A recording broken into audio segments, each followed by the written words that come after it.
ছিলাম মাননীয় প্রধান নির্বাচন কমিশনের সাথে দেখা করার জন্য। আমার সাথে আছেন আমাদের বিএনপির চেয়ারপারসন উপদেষ্টা সাবেক সিনিয়র সচিব জনাব ইসমাইল জবিউল্লাহ এবং সুপ্রিম কোর্টের সিনিয়র আইনজীবী রুহুল কুদ্দুস কাজল এবং ইলেকশন কমিশনের সাবেক সচিব জনাব জাকারিয়া।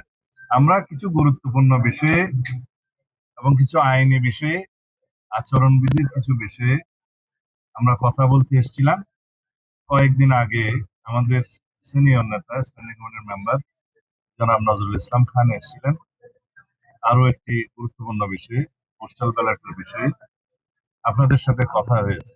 আমরা আজকে যে সমস্ত বিষয়ে আহ, আইনি আইনি ব্যাখ্যা কিছু ওনাদেরকে বুঝিয়েছি, কিছু কিছু পয়েন্টে আর কিছু পয়েন্টে আচরণ কিছু পয়েন্টে, এবং আর দুই একটা বিষয়ে আমরা উদ্বেগ প্রকাশ করেছি।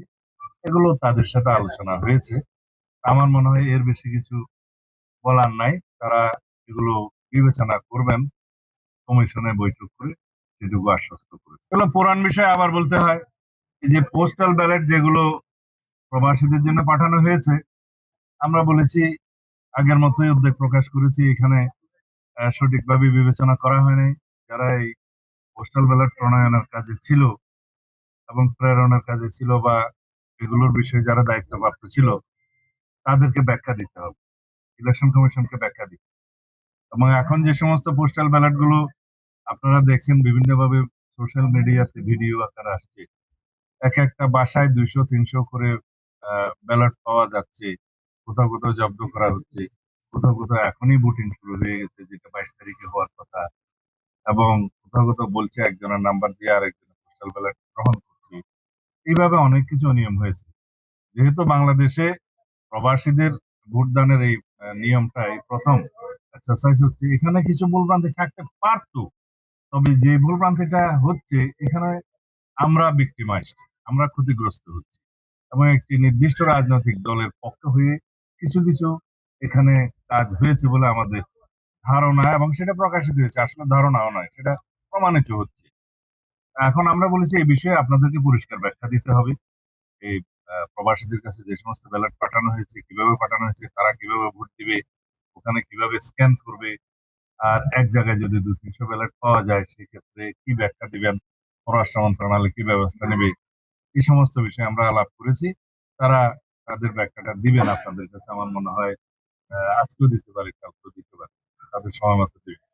আর আচরণবিধির বিষয়ে আমরা একটা বিষয় দৃষ্টি আকর্ষণ করেছি, যে ভোটার স্লিপ প্রদানের ক্ষেত্রে আমরা যেহেতু চাই অধিকাংশ ভোটার ভোটে অংশগ্রহণ করুক, দেশে সবাই চায়, তো সেই ক্ষেত্রে তারা যাতে তাদের ভোটের নাম্বারটা এবং প্রার্থীর নাম, প্রতীক ইত্যাদি পায় ভোটার স্লিপের মাধ্যমে, সহজ হয়। সেটা না করে তারা ভোটার স্লিপের মধ্যে বলেছে কোনো পার্টির নাম দেওয়া যাবে না, মার্কা দেওয়া যাবে না, এবং প্রার্থীর ছবি দেওয়া যাবে না। এগুলো আমরা হচ্ছে পুনর্বিবেচনা করা দরকার। আচরণবিধি যেহেতু ইলেকশন কমিশন নিজেরাই এটা পরিবর্তন করতে পারবে, সুতরাং এই বিষয়টা বিবেচনায় নেয়া।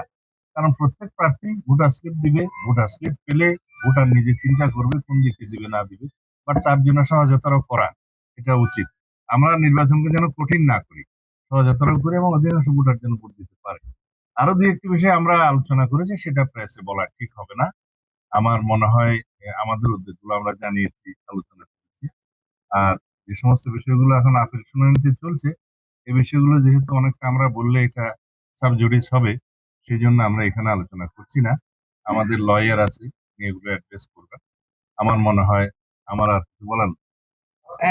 সন্ধ্যায় তো চেয়ারপারসনের সাথে প্রধান উপদেষ্টা একটা বৈঠক এই আছে। বিষয়টা এখানের সাথে রিলেটেড না, অন্য কোনো অনেকে বিষয় জানতে থাকলে চেয়েছেন, বলো। এই যে আচরণবিধি এখন যে মানা হচ্ছে না, এর আগে আপনাদের পক্ষ থেকে অভিযোগ করা হচ্ছে বিভিন্ন রাজনৈতিক দল এখনো বিভিন্নভাবে প্রচারণা করছেন, তাদের তো প্রস্তুতি করা হচ্ছে। আমরা এই বিষয়টা নিয়ে কোনো আমরা কথা হয়েছে কিনা? আমরা পরিষ্কার ভাবে বলেছি আগে, নির্বাচন কমিশনের অনুরোধে আমাদের মাননীয় চেয়ারম্যান জনাব তারেক রহমান সম্মান দেখিয়ে তার সফর স্থগিত করেছেন, এবং সেই সফরটা রাজনৈতিক সফর ছিল না, নির্বাচনী প্রচারণার উদ্দেশ্যও ছিল না।